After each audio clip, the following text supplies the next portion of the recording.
Crecimos viéndolos. El dragón es la fuerza indomable, el monstruo, la joya de toda gran historia épica. Pero ¿por qué esta criatura tiene más peso que cualquier otro ser mitológico?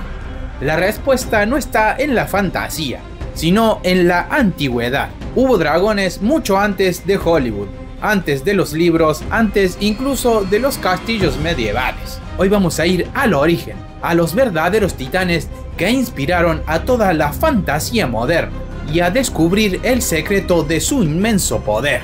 Estos son los 5 dragones mitológicos que lo iniciaron todo. Puesto número 5. El dragón caído en desgracia. Fafnir no creció siendo un dragón, en realidad era humano, o mejor dicho, un enano. Un ser atrapado por la codicia, que terminó convertido en un monstruo gigante, por culpa de la ambición y una maldición. Perteneció a una familia maldita. Todo comenzó cuando los dioses Loki, Odín y Genir mataron por error a su hermano, que podía transformarse en una nutria. Como compensación, los dioses entregaron a su padre un tesoro maravilloso, pero maldito. El tesoro incluía un anillo malvado, que traía muerte, destrucción a todo aquel que lo tuviera. Y no estoy hablando del anillo de casamiento. Cegado por la codicia, Fafnir mató a su propio padre para quedarse con el detestable obsequio de los dioses. Después del asesinato se retiró a lo más profundo del bosque. Y su alma se oscureció tanto que se convirtió en un dragón. En la mitología nórdica, el dragón es símbolo de la codicia extrema, y él lo encarnaba. Custodiaba su oro noche y día, y arrasaba con cualquiera que se le acercara. Su historia dejó una marca profunda. El dragón del Hobbit fue inspirado en él, y ha aparecido en videojuegos como el God of War. Años después, su hermano Reginn, buscando venganza o codicia propia, envió al joven Sigurd a matar. Él cavó una trinchera esperando que el dragón pasara, y cuando lo hizo, lo atravesó con su espada. En su último aliento, Fafnir habló, advirtiendo sobre la maldición del oro, pero él no escuchó. Bebió su sangre, y con él adquirió el poder de entender a los animales. Fue gracias a los pájaros que descubrió que Reginn planeaba traicionar. Sigurd lo asesinó y se quedó con el tesoro maldito. Fafnir murió como un monstruo. Pero su historia vive como una advertencia eterna. La maldición no era el oro, era la codicia. El siguiente es una bestia que devoraba todo por instinto. Puesto número 4. El dragón de 8 cabezas y 8 colas de la mitología japonesa. Yamata no Orochi es un dragón serpiente gigante. Su cuerpo era tan largo que cubría 8 colinas y 8 valles, y su aliento venenoso causaba destrucción por donde pasaba. Cada año Orochi exigía un sacrificio, una joven doncella, pero el dios Susanoo decidió ponerle fin a esto. Y obviamente se quería quedar con la doncella, que era una princesa. Él preparó 8 grandes cubetas llenas de sake, el licor tradicional japonés, y las colocó cerca del dragón. Cuando Yamata bebió el sake, se emborrachó y cayó dormido. Aprovechando ese momento, Susanoo cortó todas sus cabezas. Pero la historia no termina ahí. Al cortar una de sus colas, Susanoo encontró una espada legendaria, la Kusanagi no Tsurugi. Esta espada se convirtió en uno de los símbolos más importantes del Japón imperial y ha inspirado a muchas obras de la cultura japonesa, desde películas hasta videojuegos. La espada se guarda en un santuario en Nogoyá y es considerada uno de los 3 objetos que representan al imperio.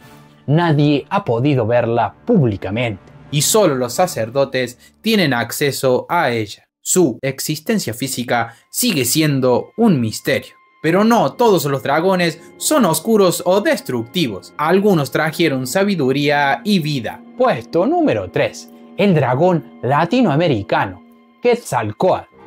Es uno de los mayores representantes de la mitología azteca y maya. Su nombre significa literalmente serpiente emplumada. Pero a diferencia de los dragones que escupen fuego, no es un monstruo temible, sino un dios sabio, creador. Es el dios del viento, la fertilidad, el conocimiento y la vida misma. Cuenta la leyenda que ayudó a crear el mundo y enseñó a los humanos las artes, la agricultura y la escritura. Además, prometió regresar algún día para traer justicia y renovación. En algunas leyendas se comenta que él podía transformarse en humanos, para así caminar entre las personas. Desafortunadamente, cuando llegaron los conquistadores españoles, muchos interpretaron que era el regreso prometido, un hecho que marcó profundamente la historia. El siguiente puesto es para un dragón que su único propósito era el caos. Puesto número 2. Vitra. No era un dragón que buscaba oro, era la encarnación de la sequía y la oscuridad en la antigua India. Se apoderó de todas las aguas del mundo, envolvió los ríos, atrapó las nubes y robó la lluvia, condenando a la humanidad a morir de sed. El mundo se convirtió en un desierto por su culpa. El único que se atrevió a enfrentarlo fue Indra, el dios del rayo y las tormentas. Tras una batalla brutal, Indra lo parte con un rayo. Al morir el dragón, las aguas secuestradas se liberaron, formaron ríos, trayendo la vida de vuelta al mundo. El pecado de la victoria. Aunque Indra salvó a todos de la extinción, mató a un ser con forma de dragón que era considerado sagrado. En lugar de ser aclamado, lo persiguieron por haber cometido el asesinato de un dios y fue forzado a esconderse. El siguiente dragón ocupa el puesto número 1 porque es el que más ha influenciado en la percepción que tenemos de esta criatura. Y finalmente hemos llegado al puesto número 1. La criatura más temida del fin del mundo, el dragón rojo del Apocalipsis. No es solo una bestia mística, es la encarnación del mal absoluto. El diablo, Satanás, una figura central del libro más misterioso de la Biblia, el Apocalipsis. Es descrito como un dragón rojo escarlata, posee 7 cabezas y 10 cuernos. El enemigo más antiguo de Dios y la humanidad. El dragón se posiciona frente a una mujer vestida de sol, lista para dar a luz. Él espera para devorar a su hijo, que es el elegido, el Mesías. Apenas nazca, pero entonces ocurre una batalla épica en el cielo. El arcángel Miguel y sus ángeles luchan contra el dragón y lo derrotan. Es expulsado del cielo y cae en la tierra lleno de rabia. Y ahora sigue atacando, tratando de hacer daño a todos aquellos que siguen a Dios. Ahora me pregunto y les pregunto, ¿por qué culturas tan distintas, separadas por océanos y siglos, imaginaron dragones sin conocerse entre sí? Algunos dicen que fue pura imaginación, otros que fue miedo. El psicólogo Carl Jung habla de arquetipos universales, figuras que todos los humanos compartimos en lo más profundo del inconsciente.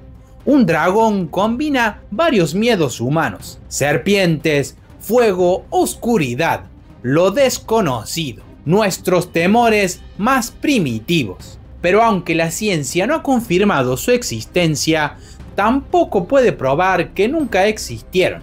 Tal vez los dragones solo viven en la mente humana, o tal vez estuvieron aquí desde mucho antes que nosotros y siguen esperando para despertarse.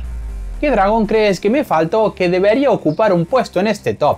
Házmelo saber en los comentarios. Los leo siempre. Y nos vemos en otra nueva edición de Según Guille.